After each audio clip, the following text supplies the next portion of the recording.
Hello and welcome to the Fourth Wall Podcast. I am your co-host, Matthew Calhoun. This is a podcast dedicated to movies, games, books, anything basically that you would like. Please check us out at our website at www.thefourthwall.co, where you find out more about us and just anything in general about movies and games and stuff like that.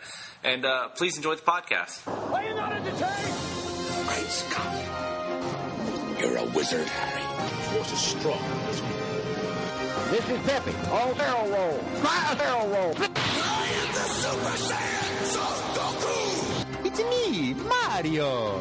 Stop, would you kindly? We are going to review Pixar's brand new movie, Inside Out. Now, Pixar is having two movies come out this year, Inside Out and another one that I do not have at the moment, but my sister is going to IMDb it, I'm pretty for sure. But, Jamie? Hi, my name is Jamie, as Matthew has already so lovingly introduced me.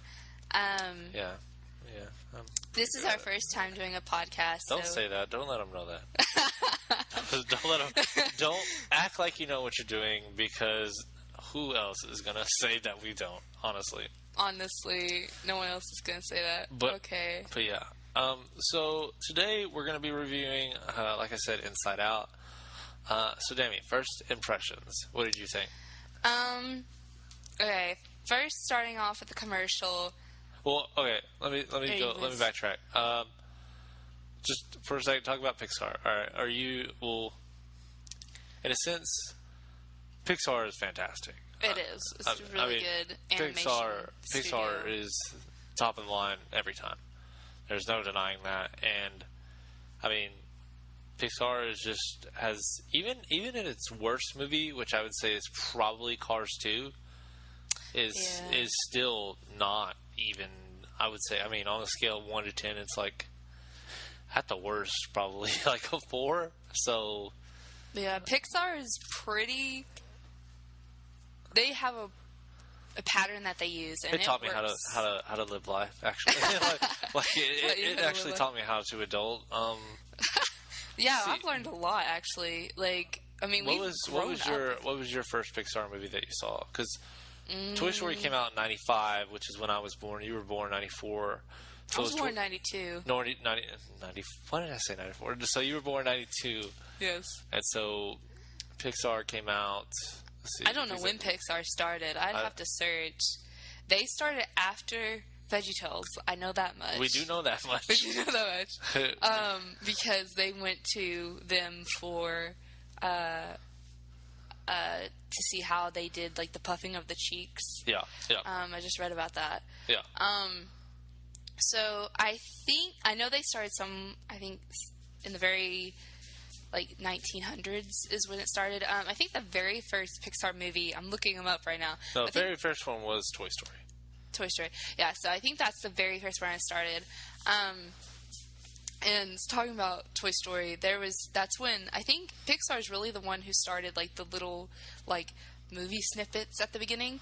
Like with Garrus's game. You remember I don't know. I don't know if that's true or not. I do know that they were the first ones that brought 3D animation just to the forefront, like it has now, like it is now. Yeah, I think it is because I remember, like, of all the, like, the little short films, like, I remember the Old Man's Game for Bug's Life. Yeah. Like, I remember that. Yeah. I think was it before Bug's Life or was it before Toy Story? You know, I think it was Bug's Life. No, I can't. No, it has literally been so long since I've seen those movies. I'm pretty sure it's before. I can't remember. Anyways, that's probably people are going to be like, you don't even know movies, Matthew and Jamie. Like, why do you even do this? I'm sorry, you guys. We should have done more research before this. We'll wing it. We'll wing it. It's okay. We'll do more research next time. But we did watch the movie. And we did in fact watch the movie, not incapacitated in any way. I promise you. Okay, so back to that.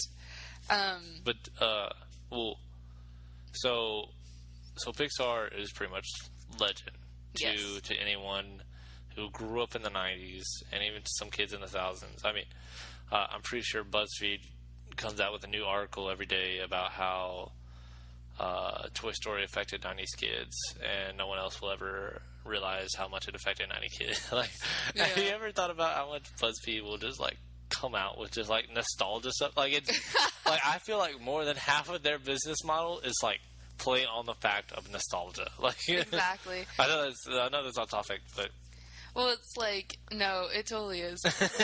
like, but it's like, you gotta admit, it's honestly, we have been so impacted because of Pixar and Disney. Like those two companies are like huge in our generation, and I don't know how many times me and my friends have had discussions where like you don't know a good movie. Like we grew up in the generation where we wished upon a star, and we battled and all kinds of stuff. So we dared to do a lot of different things. Yes. And, Pixar is just, it's one of those companies that I would say that has stayed true to who they are. And Pixar, whenever they make movies, they are just so good about bridging the gap between adult and kid. Mm-hmm. Because I can go back now and watch Toy Story as an adult and think to myself, wow, just how great this story is. And I mean, you could do that with WALL-E. Up is a very good one to do that with. The Incredibles. What would you say? Or we'll probably come back to it. Yeah, their first feature-length film was Toy Story, and that was in 1995. Ooh, so the year I was born. But so first impressions, Inside Out. What do you think of the movie or the commercial? Are we going straight into the movie? The movie. The movie itself. I mean, the short was okay. I liked the short. I liked it. It wasn't. I mean, it's not near as funny as The Man Playing Chess, I would say. Yeah. And I mean, I don't think it was good. I loved it from a digital design aspect. Like I was looking at it and I was just like, that's. I know that threw me off. It had the lava. It had the tune of I can't think of the song, but it has the tune of like a really famous song, and I was like, I've heard that tune before. Where? Yeah, I know what you're talking about. It did sound familiar. Yeah, I was talking about like when I was looking at the design. Whenever they do like the backwards spin around of the volcanoes, like they have it to where it looks like he has his shoulder wrapped around her and the hair is like going over it. I was like, I applaud y'all design majors. Like y'all did that. I'm sure they were like, yeah, we can do this. Like, like might as well. Like, we had really an extra little bit of a budget. I was totally thrown off whenever these volcanoes just like pop out of the ground out of nowhere, and I'm just like, because that's totally how tectonic plates work. Like, I have taken geography. I definitely made a D in it, but I know for a fact that's not how that works. I liked the idea behind it, and I loved that the theme behind it was like love conquers all. Yeah, but. Which is a pretty common theme in movies. It is, it's so well done. It was that like you're like, oh, that seems refreshing. I've never heard of this before. Yeah. I never saw this before. Yeah. So that was really cute. And that's what I thought was funny was because like I'm listening to the song going along. It was like lover, I love you. Pretty sure that's supposed to be. Well, okay, it sounds. It's not grammatically correct, but it sounds nice. So we'll just keep so I'll hang with it. I'll hang. So did you see the movie with friends or just? No, I actually saw it with my cousin and her children, which was a really interesting. Not friends. Not friends at all. Well, we're related, so we have to be friends, but not just like. So, like, you don't even like really like these people. I love these people. What are you talking about? Yeah, no. But it was really interesting to have that because it was mostly like kids and parents in the. Which always like made me feel weird. Like I took my girlfriend Lauren to go see. Well, I didn't take her to go see. She took me to go see Let It Go, and I remember walking in that movie theater. And, like, the only other adults were, like, dads and moms. And then, like, as we walked up the aisle, just the look of judgment I got on my face, like, or they got on their faces while looking at me and Lauren, like, like because I'm sure they were all looking for the kid that we didn't have. You know, like they were all like, she's got to be pregnant or something. Like, you know. Frozen was interesting because we saw it early, and it was a bunch of college students. Yeah. Like, it was different colleges that went together, and then, like, some kids and stuff like that. And it's a really different atmosphere when you're going to see a kid movie with kids and parents versus, like, adults. Frozen was one of those Disney movies that did kind of like what Pixar does and bridge the gap between adult and kids. Oh, yeah. But I think the thing that is so, just like I said, so unique and so different about Pixar is they do that with every movie. I mean, it's almost daily. There's definitely hidden humor that you won't get as a child, Yeah. but as an adult, like, that's hilarious. And Yeah, you're just like, I can't believe I just heard that. I think, like, now that I look back and I watch, say, WALL-E or something like that, I'll look back and be like, wow, that was, like, the best love story I've seen in, like, a long time. And I've been watching movies for a very long time. Mm-hmm. So, but, I loved WALL-E. Or Up. Up was just... Oh, I loved Up. Okay, that little montage was, like... the most, like, not only imaginative, but depressing... Well, it's like real. Story. Like that's like no, that's such a like I definitely could see that being played out in real life. Yeah, it's not some magical like.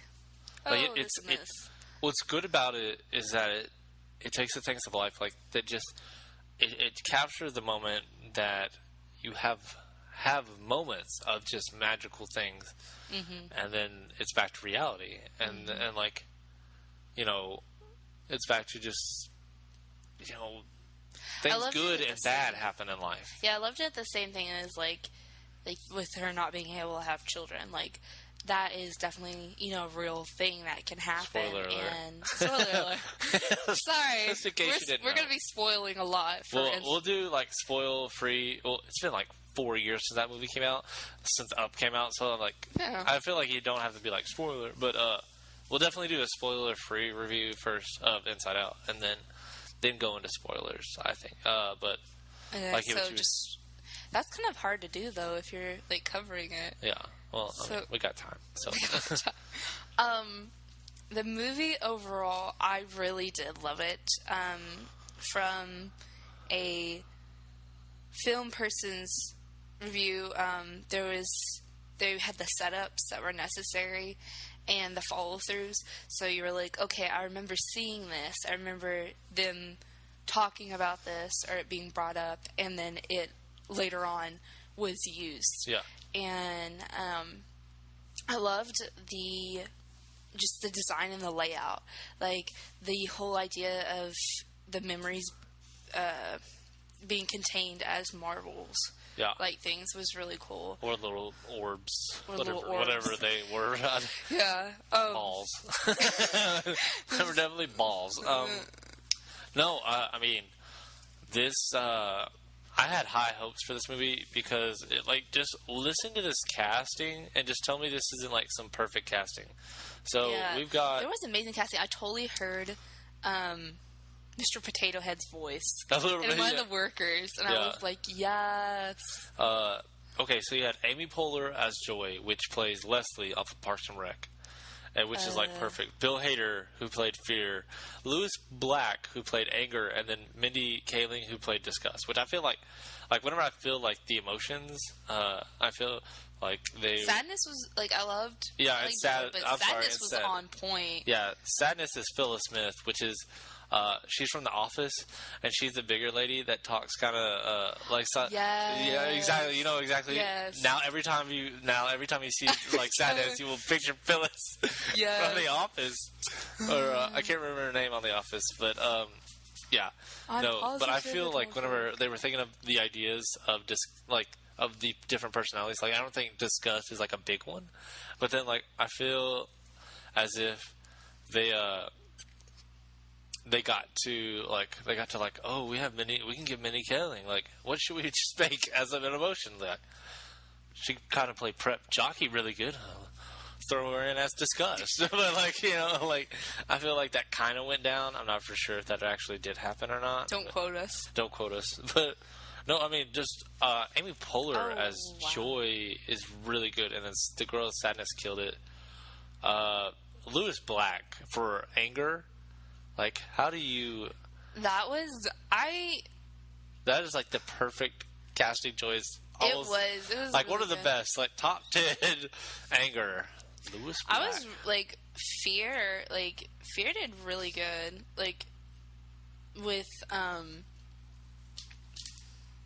like I don't know, like it wasn't like he was afraid, but it wasn't so much where you're like, you know, it's that annoying like, oh my gosh, they're consumed with it. But he was. I loved it how he was just like, okay, the most normal thing that could happen at school is like earthquake, fire, or being called on. Yes, which is really like clever in a sense because,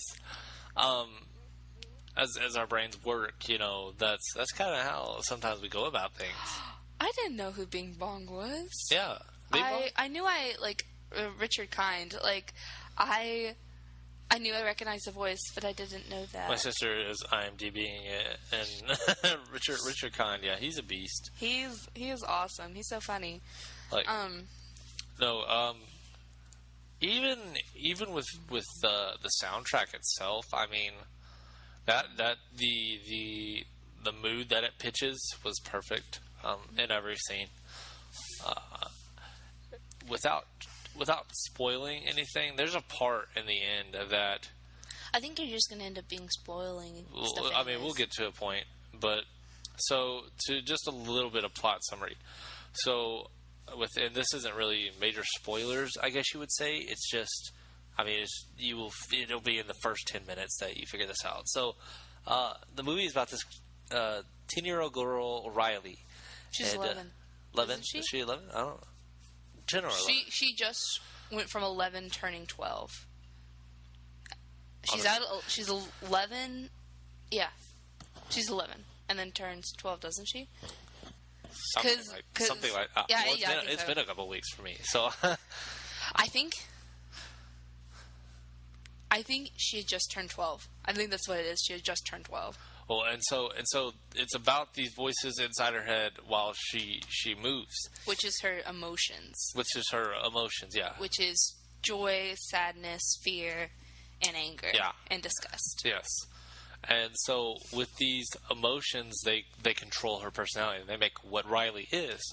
And that theme has kind of been, I think, a little bit explored just in the facet of, say, you know, the two devils on your shoulder, like that kind of has, and like you've seen in multiple just incarnations of like people in people's heads doing stuff like violent stuff, like in SpongeBob's. I think it's like there's one episode where like he like burns all his files in his head, and so he like doesn't know who he is or something like that. I can't remember what it was, but yeah, no, and that concept Pixar took and just ran with it. Yeah, I loved it in that it was something that, you know, we talk about in psychology and stuff, but it's something can be a very complicated issue that was made into something very simple that, you know, kids could understand and you could easily identify with. Well, yeah. I mean, going even back to Toy Story 2, I think they made, you know, that talks about existentialism and like Woody. I don't know if you remember Toy Story 2 that much, but Woody realizes, like, he is a toy. And so will he be played with forever? Or will he be looked at forever for all the time? Or would he rather be played with for a short amount of time and then be passed on? And so, like, Pixar, again, tackles these huge issues, but just makes them simple enough. And so, like, with these emotions, Pixar delve into them head first and put it down into simple terms where people will understand it, where kids will understand it, but deep enough and have such deep layers that you will really be able to grasp knowledge about it, I guess you would say. So we're probably just gonna, this is, if you don't want any spoilers, we're going into spoiler territory now. We're going into spoiler territory. So I'm sorry, but that's just that. So I'm looking back through what all I wrote down. Spoilers. Spoilers. Okay. I like how you wrote stuff down and you saw it this Saturday, and like I haven't seen it in like 3 weeks, and I didn't write crap down. Like I did this all off of memory. Yeah. So what I thought was funny and kind of odd at the same time was like Sadness and her obsession with touching the orbs, like as she went by, reminded me of like a little kid at a grocery store. It's like, Mommy, I want to touch this and I want this. And it's like, that's how she found her, was just like by her dragging her hand across all the orbs.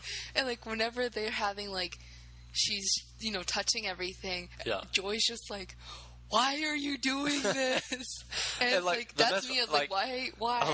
I love how like she just like draws that circle. It's like, here, you stand here. I'm going to just like just buy. It's like that's one of the things I was talking about. How I loved they set things up early so that way you can realize like, oh, later that was important, and that's how you know you've made a good movie, especially like from a filmmaker's point of view, is you set things up in the beginning and they play out later. Like her making her read the manual. If she hadn't read that manual, then she wouldn't have known how to get out. And then they set up that relationship between Sadness and Joy, where it's like, okay, you know, they're not exactly best friends. Like they get along, but they don't understand each other.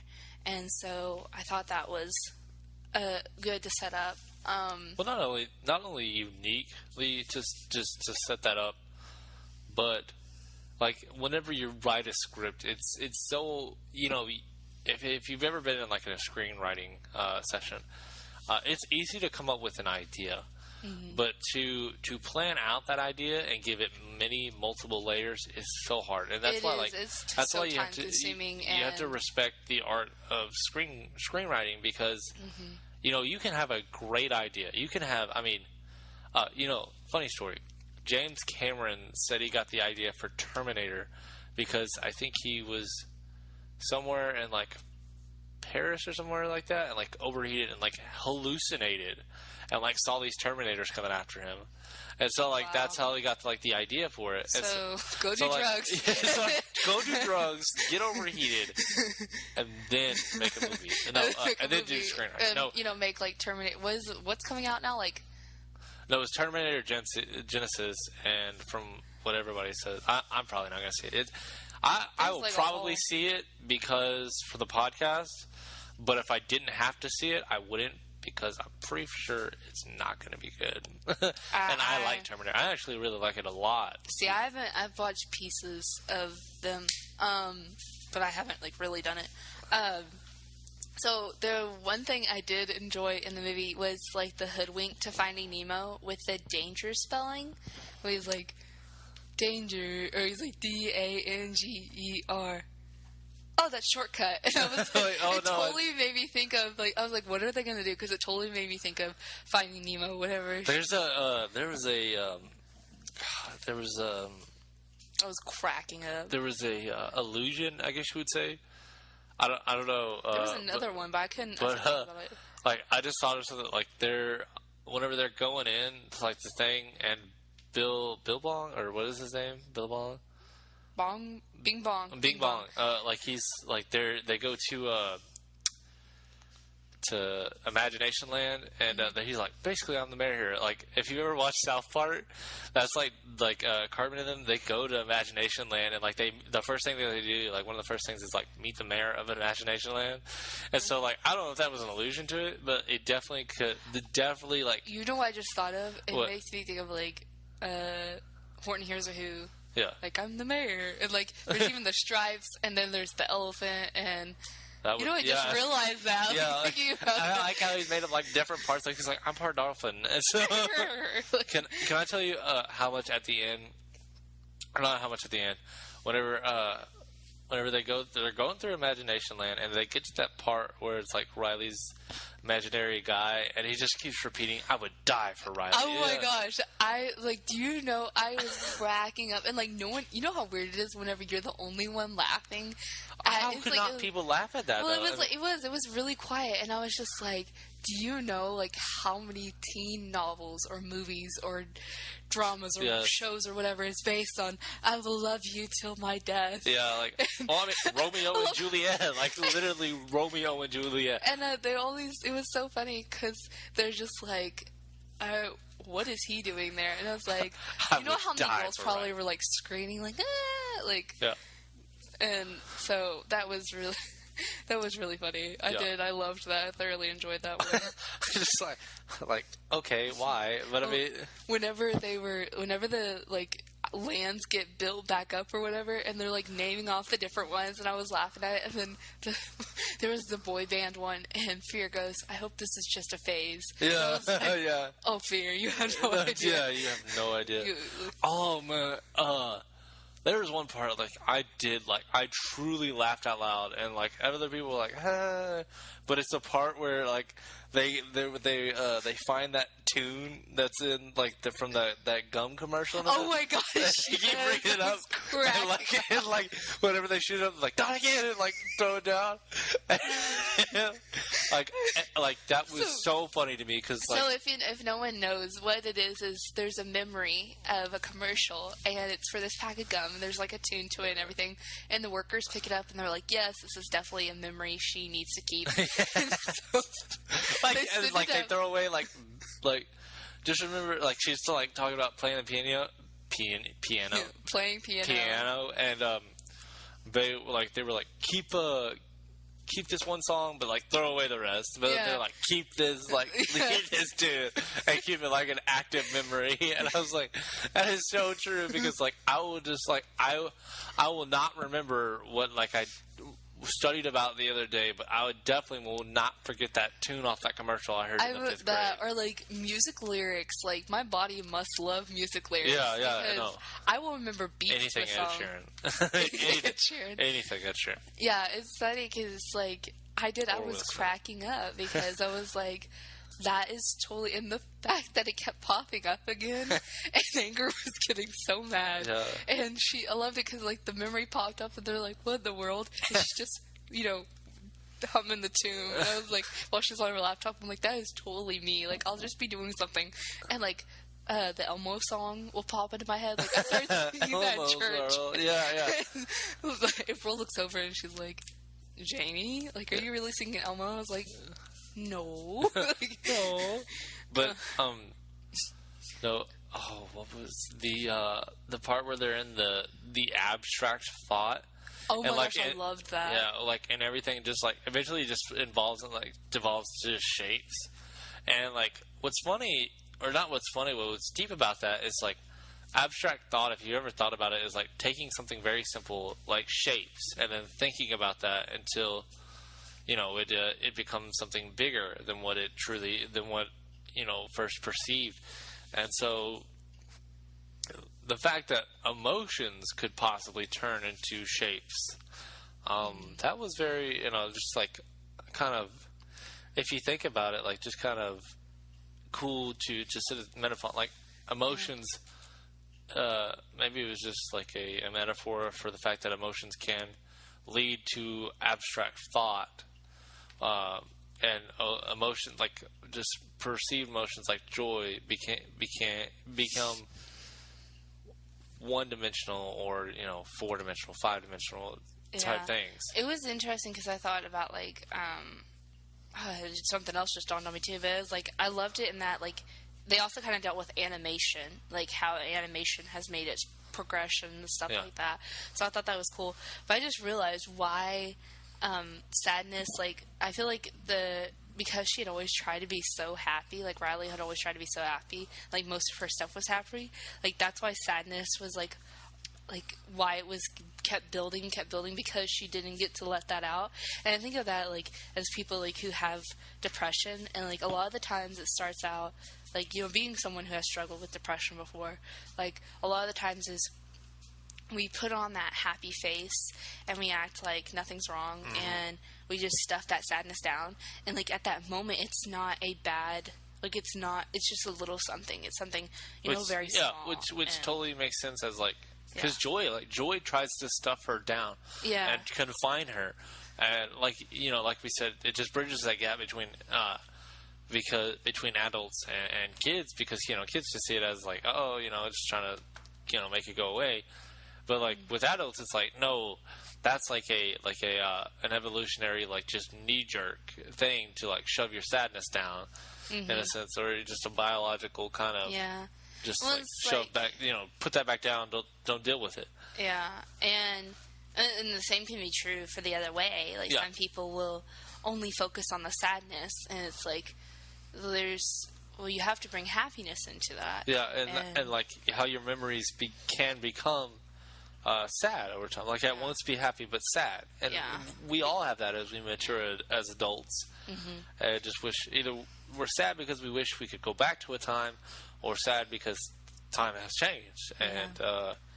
And it's just, man, I loved right to the core. Yeah, I loved that as after all the stuff had gone through, how like the emotions started mixing together. Yeah, and I think about that as like there's definitely times where I can be like sad, but I'm happy at the same time, or I'm angry, but I'm afraid, or I'm excited and afraid. Like so, it was awesome that it did put emotions all together.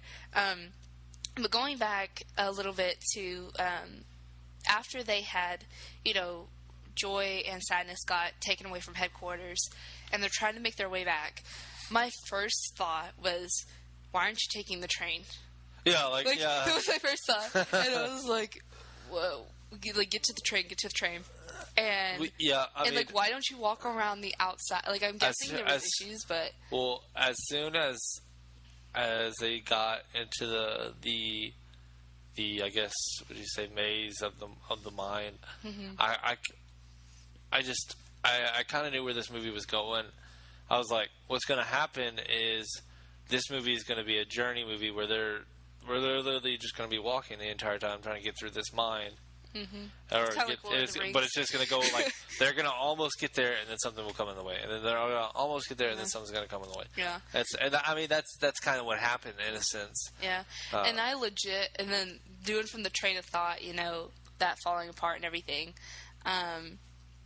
There was like the cloud. I saw the cloud house, and like Joy had sat on it for a little bit, and it was floating up and everything. And I was like, take the cloud, take the cloud over there. Cloud. Like you could definitely do that. Maybe the cloud like evaporates, like maybe even in the mind. Well, like if physics still apply, like to some way or another. But or maybe it rains. I don't know. Oh my gosh, there was several things like the dream.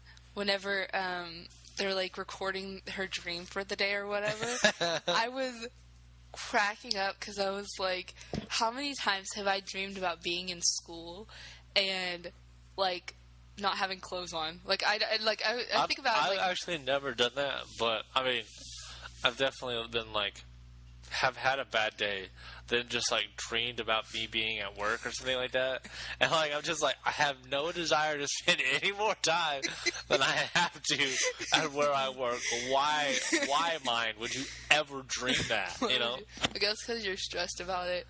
I was talking to Tanya, and she was like, "Well, you're dreaming about not having clothes on because you feel vulnerable," and I was like, I guess you could say that's true, but like I think about it, I'm just like, especially like when I was younger, I had that dream, and I was like, I remember trying to hide myself in my dream, and I'm like, what am I? How is no one seeing me? How's no one seeing me? Yeah, no. That's what's crazy about it is, like, just how just like with the dream sequence in itself, and they can't, like that scene was probably gold, doing the dream sequence, because how, comparing it to like Hollywood and stuff like that, and just, I love your work, Princess Pony, like in Princess Pony 4 or whatever it was, and like how you have like sagas as, maybe not, maybe not as whenever you get older, but whenever you're younger. I mean, a lot of the times you do dream kind of about the same thing, you know, or around the same lines. Like I remember, you know, dreaming a lot that I was like really good at riding skateboards, I would say, and doing stuff like that. And so, or whenever I was a kid, even though like I never ever once. I know you definitely dreamed about those things because you would wake yourself up by trying to do like a flip kick or something. Like, or an ollie. And like, Matt, you've never like touched a skateboard. What are you doing? Shut up. I'm cool. I'm cool. So there's one of the characters that Joy and Sadness meets is Bing Bong, and he is the imaginary friend, which I know as a kid, I don't think I ever had an imaginary friend. Like, I had stuffed animals. Yeah, I don't think, even as a kid, I don't think I did either. I don't think so. But, I mean, to be fair, though, like, we probably had an unorthodox, like, living because, yeah, I mean, like, our parents told us right out the gate, like, Santa's not real, okay? Yeah. Like, it's our money. Yeah. The Easter, but I don't... We're putting out eggs with candy, and then some have money. Like that was what we got told. Like it's definitely not the Easter Bunny. It's me. Like, it's me. Yeah. But it was weird because like they would make us go hide in the bathroom so that way they could go hide the eggs at Grandma's house, and we're just like we're gonna find them in 5 minutes. And Lord forbid if we stole something that one of the younger kids wanted. It was not good. No. But with that when they fall into the pit of forgetfulness and like he starts disappearing and Joy gets out, that's definitely where like a lot of kids broke down. Like I had my little cousin sitting next to me and she just broke down in tears. And I mean Lauren, is that when she lost it? Lauren I think lost it, which for people who do not know, my girlfriend is like a big crier for some reason. I don't know why. I'm just like, if anything is like kind of somewhat remotely sad, she'll just like burst into tears. Like I don't know why. She's just like, you know, you can be like, I'm sad. You know? Oh my gosh. Yeah. So, but I love her to death. But what's Lauren might cry because of that. Lauren might cry just because I said those words. No. We love you, Lauren. We actually do. But yeah, that wasn't the seriously emotional moment for me. But I mean, it pulls at the heartstrings because, you know, forgetful land, we do forget things like our imaginary friends, and that was expounded on so much in the movie that, you know, that as you grow up, there are just things in life that you're gonna come across that are just gonna hurt, and so. For an animated movie to talk about that and do it in such a way that doesn't traumatize kids or make them grow up super fast is quite remarkable. And, you know, when she goes a little bit further in the movie, whenever it gets to the part where she, again, major spoiler here, she gets sadness up there. And how memories can be sad and happy, and how... You know, she gets to the point where she's like, I'm sad, I'm scared, I don't want to be here at this new school. And, like, you know, for us, both of us, you know, we grew up in such different homes and moved all the time. Like, that really hit home because, you know, I feel like anybody who's moved a bunch in their life, those exact thoughts have gone through your head. And and that feels so human. And in a type of media conglomerate type where we just pump movies out, you know, that moment felt a lot more human than anything that Transformers or anything, a lot of stuff that involves actual humans has felt. And maybe it's because it is animated and we can kind of just dive into that world more but I don't think that is necessarily the case. I think it's just so craftily done. It hits home on so many different levels. Yeah, it's it'll be one of Pixar's greatest. I think. Yeah. Maybe not in my personal view, but I think I could see someone making a case for it being Pixar's best movie. Yeah, there's It did. It dealt with a lot of heavy things. Like, you know, it dealt with, like, you know, the distracted parents and, you know, that pressure. And her parents, and her parents fight. And then she's put in the middle of that. And so the girl starts playing hockey to get them to stop fighting. And that a kid that, you know, and you have those emotions as a kid whenever your parents fight. And so, again, Pixar hitting the tone there that, which starts the parallel to some not all memories can be happy, and some of them are sad, and some of them are somewhat mixed. They make you human. Yeah, and that feels human also. I think the hardest thing for me was, like, whenever she, you know, was running away and the console begins to turn black, and they're saying, you know, she no longer is going to have any more feelings, like, at all. And I think about that, like, that some people have been pushed so much that they just become numb and they don't feel anything. They can't really do anything. Yeah. And that's what hurt for me, because I was like, you know, I know that. Which, quick thing, this segues into it. I was trying to figure out how Sadness could get that light bulb out. Because I was like, okay, you just said earlier that, we can't release it. And I was like, how did Sadness release it? I guess because, like, she allowed herself to feel sad. And because you allow yourself to feel sad, you're able to feel other things, is what I think the movie was trying to say in that moment. Maybe because Sadness... Did Sadness ever touch the console? Yeah, she did eventually. She did. Well, I know, but I mean, like, before that, had she? I don't know if she did. I can't remember, to be honest. I was wondering if that, like, because that was what she was supposed to be feeling, that's why she was able to do it. Or maybe I'm thinking maybe because her, like, sadness was so over, like the emotion was so built up that that's what allowed it to finally release it. Yeah. That's what I'm guessing. Who knows? That's the only thing I could think of, because I started thinking about it and I was just like, a couple things. I was just like, what the heck? No one else laughed, but the part whenever they accidentally dump over the facts and opinions and they get mixed up and they're like, oh, this happens all the time. I was just like, that is so true. And it was like so quick, but I'm sure like a bunch of kids were like, huh? Like what? Yeah. And then like, but all like, and I laughed a bunch like at that part, because that is so true. Like, and I mean, with everything that is the media, social media type stuff, like that everybody is accused of doing that, and so like that's just good screenwriting and good storytelling again. Yeah, I loved it also at the very end whenever they you see everyone's brain connecting and stuff like that, and I'm so glad that they... Was it like the bus driver, like all of them were just like different versions of anger? I feel like that's like, yes, like they are literally just all different versions of anger. And that's, that was what, like with the, oh my gosh, with like the popular girl. And she's just like, we have eyeshadow on, so hopefully they'll like us or something like that. And it does. There's definitely those things where it's like, we want to be accepted.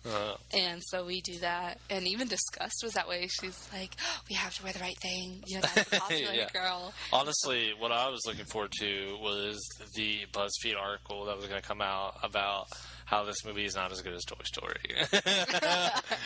We might see that later. Yeah, I don't hate BuzzFeed, but just sometimes I'm like, okay, guys, like, stop on the nostalgia. There are some articles that BuzzFeed writes that I'm like, do you know my life? Like, this is so true. And then sometimes I think they just have nothing else to write on. So they just, like, go back in their time machine. We're going to talk about happy memories right now. No. Which, y'all are good. BuzzFeed, y'all are good. We're not. And it's just like, it is just specifically BuzzFeed Red or whatever that is. I still don't understand the difference. Like, there's probably a video on it I just haven't seen. But, because there's like BuzzFeed Violet, BuzzFeed Red. Yeah, BuzzFeed Yellow. Oh, there's a yellow? I didn't even know. There's a yellow. Is it like, Is it by groups or something? I have no idea. Like, something. Again, we should probably research that, before we go talking about it. Yeah, I'll have to look it up. But anyway, back to topic. Yes, to Inside Out. Overall, we both thoroughly enjoyed the movie. What would you get out of 5 stars? What would you give it? I would say 4.5 out of 5. And my rating is so high because it did start dropping hints beforehand. And the design was done so well and the storyline was done so well. The thing was, like, the journey did take a while, which all journeys are easily inclined to do that. I would give it I'd give it a 4 out of 5 just because I kind of saw a little bit of it coming, just with like, I know kind of the pattern you're going to follow. Yeah. But even then, though, it's still a great movie. It still has, even though I kind of knew what was going to happen, it still surprised me, and and the jokes worked, and the story worked. Yeah. So, yeah. And it entertained both adults as well as children. Yeah. And, that I did enjoy that. I enjoyed that it spoke to both, and that it was understandable. Yeah. I mean, it just it felt human, like we said. Human. Alrighty, folks. Well, that is our review on Inside Out. We hope you guys enjoyed it. We hope you laughed and maybe not laughed as much as we did. So please like, subscribe, comment on the iTunes link page. Give us a review. Try to be a little bit nice. If you would like to reach us, you can reach us at MattTheBat10 on Twitter, which is my Twitter. Jamie, do you have a Twitter account? I have. It's Calhoun Swagger. Calhoun's. Oh my. Okay, it was a friend. Just reach me at MattTheBat10. It's Calhoun Swagger because we'll be getting my our friends, website up soon. If it's not up soon, just go ahead and check. I'm sure that we'll say it in another episode. Just search Matthew James Calhoun and Jamie Lee Calhoun. But why did you give our middle names out? Okay, we'll just cut that part out. We just cut that part. All you have to do is search Matthew Calhoun or Jamie Calhoun. Yeah, and but yeah, hope you guys enjoyed. Let us know. Send us a message on Twitter if you want us to review any older movie. We're going to be doing a couple segments where we break down older movies. We're going to be doing some movie news on this coming Monday. We're going to try and give some movie news, just all that happened at Comic-Con, all that's going to happen, reviews of trailers and message boards and rumors. Also, we're going to have a segment called Who's My Movie's Better, where we take 2 random movies that we chose a week beforehand and battle them out and see which movie is better. And we'll have some interesting guests on, some interesting interviews, hopefully see her soon. And some more interesting people just like us. All right. Thanks, guys. Bye.